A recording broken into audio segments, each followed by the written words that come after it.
할렐루야. 11월의 복된 아침입니다. 가정에서 함께하는 새벽 예배 11월 15일 수요일 아침입니다. 우리 함께 찬송가 273장 나 주를 멀리 떠났다. 통일 찬송가는 331장이네요. 함께 찬양으로 고백하며 새벽 예배로 나아가겠습니다.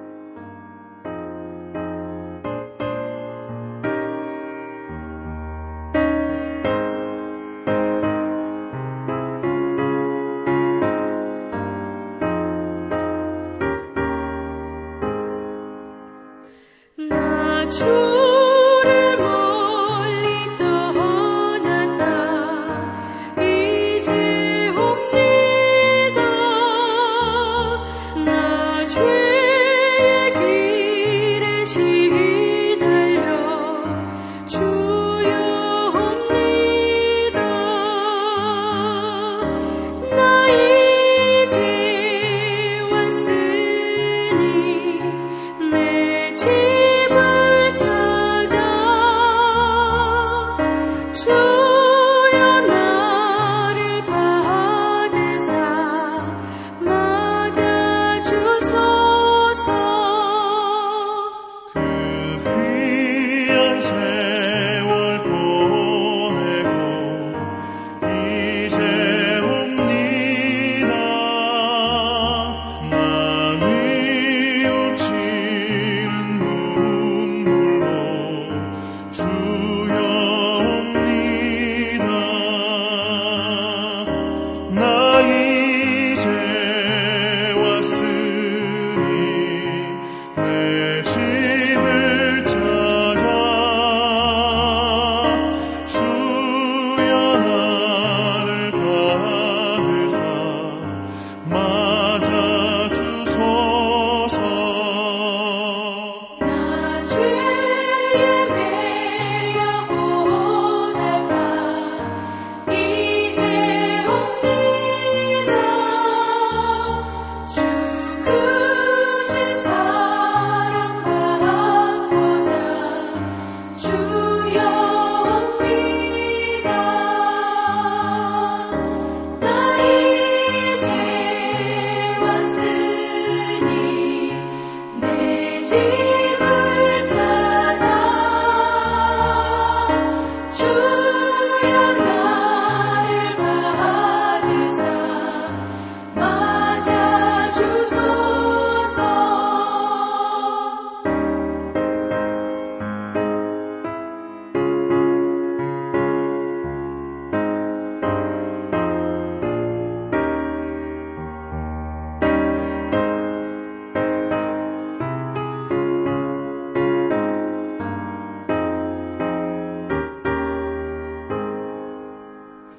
이 병든 맘을 고치려 이제 옵니다. 그 힘과 소망 바라고 주여 옵니다. 나 이제 왔으니 내 집을 찾아 주여 나를 받으사 맞아 주소서. 나 바랄 것이 무언가 우리 주 예수 날 위해 죽임 당하신 믿고 옵니다. 나 이제 왔으니 내 집을 찾아 주여 나를 받으사 맞아 주소서.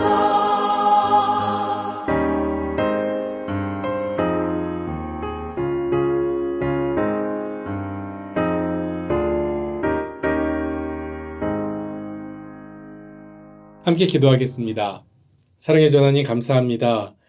저에게 감사의 계절 11월을 허락하여 주시고 감사의 능력이 회복될 수 있는 기도의 제목들로 매일 아침 기도하게 하심을 감사합니다. 하나님, 이 시간 기도하는 것은 선교사님들을 위하여 기도합니다. 선교지와 선교사님들 가정을 지켜주시길 원합니다. 그래서 그들이 밟는 땅에 하나님의 능력과 하나님의 역사가 나타나게 하여 주시옵시고 그 모든 사역 가운데 하나님께서 이어나가시는 그 역사하심, 그 능력, 그 은혜가 더욱 크게 펼쳐질 수 있고 그리고 그 모든 것이 감사로 남을 수 있도록 주여 인도하여 주시옵소서. 오늘도 말씀 들고 나아갑니다. 말씀으로 찬양으로 기도로 나아가는 저희의 삶 가운데 오늘도 동행하여 주시는 주님 만나는 귀하고 복된 날 되게 인도하여 주시옵소서. 감사하며 살아계신 예수님의 이름으로 기도드렸습니다. 아멘. 이 아침에 함께 나눌 말씀은 민수기, 계속해서 민수기 보고 있는데요. 민수기 35장 22절로 34절에 있는 말씀입니다. 제가 봉독합니다. 악의가 없이 우연히 사람을 밀치거나 기회를 엿봄이 없이 무엇을 던지거나 보지 못하고 사람을 죽일 만한 돌을 던져서 죽였을 때에 이는 악의도 없고 해하려고 한 것도 아닌즉 회중이 친자와 피를 보복하는 자 간에 이 규례대로 판결하여 피를 보복하는 자의 손에서 살인자를 건져내어 그가 피하였던 도피성으로 돌려보낼 것이요 그는 거룩한 기름 부음을 받은 대제사장이 죽기까지 거기 거주할 것이니라. 그러나 살인자가 어느 때든지 그 피하였던 도피성 지경 밖에 나가면 피를 보복하는 자가 도피성 지경 밖에서 그 살인자를 만나 죽일지라도 피 흘린 죄가 없나니 이는 살인자가 대제사장이 죽기까지 도피성에 머물러야 할 것임이라.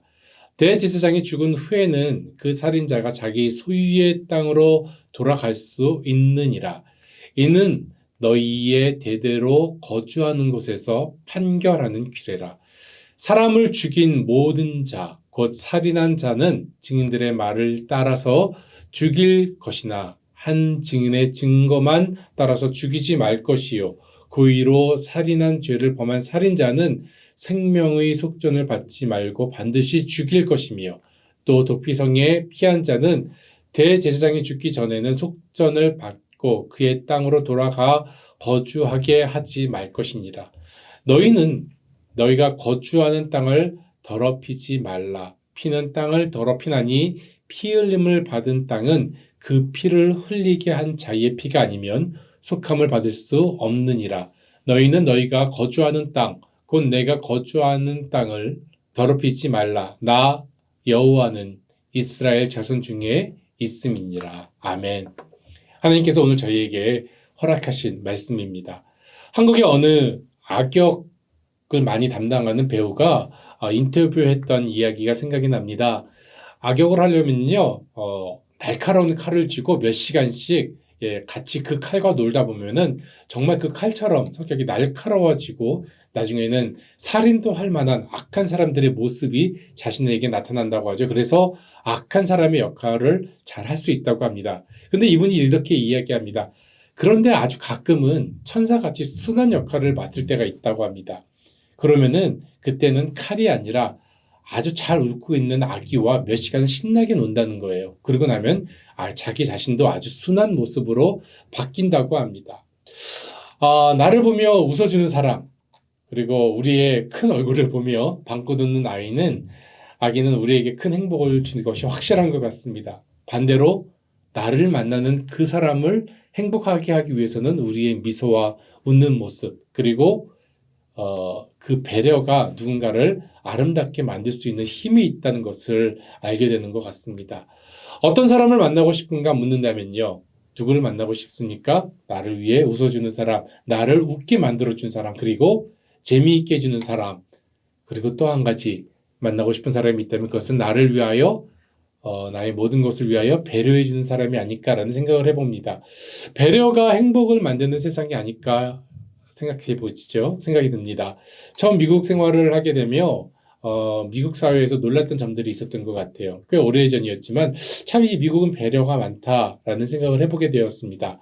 쇼핑몰에서 뒤에 들어오는 사람을 위하여 문을 잡아주는 모습들이라든가 운전 중에 같이 스탑사인에 서는데 먼저 가라고 손 내밀어주는 그런 모습들, 그런 모습들을 보면서 미국에서는 참 많은 배려가 있구나라는 생각을 해봅니다. 그런데 그 배려가 교회 안에도 있지요. 교회 또한 많은 배려를 베풀고 있는 모습을 봅니다. 주일 안전을 위해서 주차 봉사하시는 분들, 식당 봉사하시는 분들, 또 의료 봉사하시는 분들, 청소 등으로 봉사해 주시는 많은 배려 속에서 우리는 은혜로운 예배를 드릴 수 있는 것 같습니다. 지금도 누군가의 배려와 희생과 봉사로 이렇게 인터넷으로 새벽 예배를 편하게 드릴 수 있는 것, 은혜이고 감사의 조건인 줄로 믿습니다. 성경을 볼 때마다 우리는 한 분 하나님이시지만 또 다른 하나님의 다른 모습들을 만나게 되는 것을 보게 됩니다. 여러분은 오늘 본문을 통하여서 만나신 하나님, 어떤 하나님을 만나시고 계십니까? 다시 한번 말씀을 좀 들어가 볼까요? 22절에서부터 25절에 있는 말씀 다시 한번 제가 봉독합니다. 22절입니다. 악의가 없이 우연히 사람을 밀치거나 기회를 엿봄이 없이 무엇을 던지거나 보지 못하고 사람을 죽일 만한 돌을 던져서 죽였을 때에 이는 악의도 없고 해하려고 한 것도 아닌즉 회중이 친자와 피를 보복하는 자 간에 이 규례대로 판결하여 피를 보복하는 자의 손에서 살인자를 건져내어 그가 피하였던 도피성으로 돌려보낼 것이요 그는 거룩한 기름 부음을 받은 대제사장이 죽기까지 거기에 거주할 것이니라 라고 이야기합니다. 바로 무엇에 대해서 말씀하고 계시죠? 우연 중에 부지 중에 살인한 자를 위한 도피성, 그 도피성을 만들라고 지시하시는 하나님, 바로 어저께 본문이었죠. 그 본문에 계속해서 자세한 이야기를 하고 있습니다. 왜 그렇습니까? 우연히 신명기도 마찬가지고 우리 앞에도 말씀한 이야기와 같이 부지 중에 살인한 사람을 위하여 그들이 피할 수 있는 6장소의 도피성을 세웠다는 것을 우리에게 알려주고 계신 것입니다. 명령하고 계신 것이죠. 신명기 19장 4절로 5절에 이 부분에 대해서 또한 이렇게 설명하고 있습니다. 살인자가 그리로 도피하여, 그리가 어디입니까? 바로 도피성이죠. 도피성으로 도피하여 살만한 경우는 이러하니 곧 누구든지 본래 원한이 없이 부지 중에 그의 이웃을 죽인 일, 가령 사람이 그 이웃과 함께 벌목을 하러 살림에 들어가서 손에 도끼를 들고 벌목하려고 찍을 때에 도끼가 자루에서 빠져서 그의 이웃을 맞춰 그를 죽게 함과 같은 것이라. 이런 사람은 그 성업 중 하나로 도피하여 생명을 보존할 것이니라. 여러분 어떻습니까? 율법대로라면은 이에는 이, 눈에는 눈, 죽음은 죽음으로 갚아야 하는 것이겠지만 우연히 부지 중에 원치 않은 사고로 살인한 경우, 우발적인 사고로 인한 이 살인이 일어난 경우를 위하여 하나님께서 배려하고 계심을 볼 수 있습니다. 이 안에 규칙이 있습니다. 룰이 있죠. 26절부터 30절에 그것에 대해서 설명하고 있습니다. 26절입니다. 그러나 살인자가 어느 때든지 그 피하였던 도피성 지경 밖에 나가면 피를 보복하는 자가 도피성 지경 밖에서 그 살인자를 만나 죽일지라도 피 흘린 죄가 없나니 이는 살인자가 대제사장이 죽기까지 그 도피성에 머물러야 할 것임이라. 대제사장이 죽은 후에는 그 살인자가 자기 소유의 땅으로 돌아갈 수 있느니라. 이는 너희의 대대로 거주하는 곳에서 판결하는 규례라. 사람을 죽인 모든 자, 곧 살인자는 증인들의 말을 따라서 죽일 것이나 한 증인의 증거만 따라서 죽이지 말 것이요 라고 이야기합니다. 여러분 이 도피성이 어떤 느낌입니까? 지금으로 말하면은 교도소와 같은 제일과 같은 느낌이겠지요. 우연히 고의성은 없이 살고로 살인한 자는 도피성에만 머물러야 한다고, 밖에 나가면 보복을 당할 수 있기에 대제사장이 죽기까지 도피성에 머물라고 하신 것입니다. 그리고 살인의 사건에 대한 증인이 1명 이상 있어야 살인죄가 성립된다는 것을 말씀하고 있죠. 하나님의 배려, 이 하나님의 배려로 이러한 자들, 무고한 살인자들은 피할 곳을 허락하셨다는 것입니다. 여러분 어떻습니까? 하나님의 배려가 느껴지지 않으십니까? 오늘 본문이 이 시대를 사는 우리들에게는 어떻게 다가올까요? 우리에게는 무슨 의미가 있을까요? 감히 말하건대 말씀 묵상하다가 저는 그렇게 생각해 보았습니다. 우리 또한 또 다른 살인자가 아닌가. 눈으로 보이는 살인은 아니지만, 행동으로 나타나는 살인은 아니지만, 우리는 마음과 눈빛으로 살인한 적이 있지 않습니까? 저 역시도 마찬가지인 것 같습니다. 많은 살인들을 제 마음 가운데 했던 것이 기억이 납니다. 신약에서는 어떻게 말씀하고 있습니까? 요한일서 3장 15절입니다. 그 형제를 미워하는 자마다 살인하는 자니 살인하는 자마다 영생이 그 속에 거하지 아니하는 것을 너희가 아는 바라. 예수님은 또한 어떻게 말씀하고 계시지요? 마태복음 5장 21절과 22절에 있는 말씀인데요. 조금 좀 쉬운 성경으로 봉독하겠습니다. 21절입니다. 예전에는 살인하지 말라. 누구든지 살인하는 사람은 재판을 받을 것이다. 라는 계명을 받았다고 너희가 들었다. 그러나 나는 너희에게 말한다. 자기 형제에게 화를 내는 사람은 재판정에 설 것이며 자기 형제에게 나쁜 말을 하는 사람도 사내들인 법정에 설 것이다. 또한 자기 형제에게 바보라고 하는 사람은 지옥불에 던져질 것이다. 예수님께서는 형제나 이웃에게 화를 내도 나쁜 욕을 해도 심지어 바보라고 놀려도 재판과 지옥불을 피할 수 없다고 말씀하고 계십니다. 말씀대로라면요, 우리는 어떻게 되었어야 되나요? 우리는 벌써 심판을 받아 죽었어야 하는 존재라는 것이죠. 그러나 지금 우리는 어떤가요? 우리를 향한 하나님의 은혜, 그 은혜로 우리는 지금 숨쉬며 살아가고 있고 다시 예배하는 예배자의 귀한 자리로 초대되었다는 것입니다.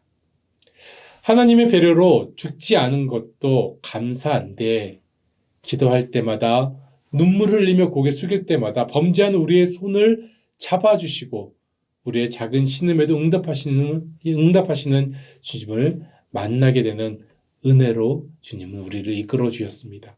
그래서요, 하나님께서 주시는 배려는요, 은혜가 되었고 하나님께서 주시는 배려는 사랑이 되었습니다. 그렇습니다. 지금 우리는 하나님의 배려와 은혜 안에, 사랑 안에 있는 것입니다. 다른 것이 기적이 아니에요. 바로 이것이 하나님께서 지금 우리에게, 지금 이 시간 우리에게 주시는 하나님의 기적이고 이적인 줄로 믿습니다. 기적으로 살아가는 우리도 해야 할 것이 분명히 있겠지요. 하나님께서 배려하시는 대로 배려하라는 것입니다. 다시 한번 말씀드릴까요? 하나님께서 우리에게 배려하신 대로 우리도 배려하며 살아야 되는 것입니다. 하나님께 은혜 받은 대로 은혜를 베풀라는 것입니다. 하나님께서 주시는 배려가 우리에게는 모든 것이 은혜인 줄로 믿습니다. 이웃과 나누는 배려는 사랑이 되고 돌아와 남게 된다는 것이지요. 하나님의 배려를 영적인 안목과 온 마음으로 이해하기 바랍니다. 그리고 그 배려를 마음에 품고 살아가는 저와 여러분 되기를 소망해 봅니다. 지금 우리에게도 우리의 이웃에게도 이 은혜의 도피성, 배려의 도피성이 필요한 줄로 믿습니다. 왜 그렇습니까? 우리는 전에도 살인자의 모습이었고 안타깝지만은 지금도 우리는 살인자의 모습 속에서 살아가고 있기 때문입니다. 지금 우리의 도피성은 바로 예수 그리스도 안에 있는 줄로 믿습니다. 그러므로 예수님 안에 거하는 저와 여러분 되기를 소망합니다. 도피성 아닌 곳에 있다면 우리는 눈은 눈으로, 피는 피로 보복하는 세상과 인생 속에서 피의 보복을 두려워하며 살아갈 수밖에 없을 것입니다. 하지만 예수 그리스도 안에 있기 때문에 예수 그리스도 안에 있는 생명이 우리를 회복하는 줄로 믿습니다. 회복이 있고 죄사함이 있고 평안이 있습니다. 예수님께서 이렇게 우리를 지금 부르시고 계십니다. 마태복음 11장에 있는 말씀 너무나도 잘 알고 있죠. 수고하고 무거운 짐진 자들아 다 내게로 오라. 내가 너희를 쉬게 하리라. 나는 마음이 온유하고 겸손하니 나의 멍에를 메고 내게 배우라. 그러면 너의 마음이 쉼을 얻으리니 라고 얘기하고 계십니다. 또한 예수님께서 요한복음 14장 6절에 이렇게 말씀하고 계십니다. 예수께서 가라사대 내가 곧 길이요 진리요 생명이니 나로 말미암지 않고는 아버지께로 올 자가 없느니라. 아멘. 하나님께서 만드신 도피성의 배려, 그 배려하심을 기억하는 저와 여러분 되기를 소망합니다. 지금 숨쉬고 서 있는 나를 위한 것, 우리를 위한 곳이라는 것이죠. 나를 위해 피할 곳 어디다 만드셨습니까? 바로 예수 안에 우리를 두셨고 예수 안에 만드신 그 도피성으로 하나님께서 불러주셨습니다. 그래서 우리의 삶이 모든 곳에서 예배자로 새로워지기를 하나님이 소망하고 계시고 우리도 기도하며 따라 나가는 것입니다. 예수 안에 거하여 평안하고 안전하기를 소망합니다. 축원합니다. 사랑하는 성도 여러분, 기억하시길 바랍니다. 하나님의 배려의 다른 이름, 그것이 바로 은혜입니다.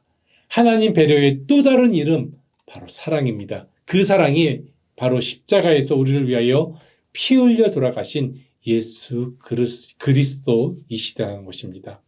오늘도 도피성 대신 예수님 안에 거하며 하나님의 배려와 예수님의 복음으로 우리가 머무는 모든 곳이 하나님의 뜻으로 지어진 거룩한 도피성이 되어지기를 주님의 이름으로 축원하며 소망합니다.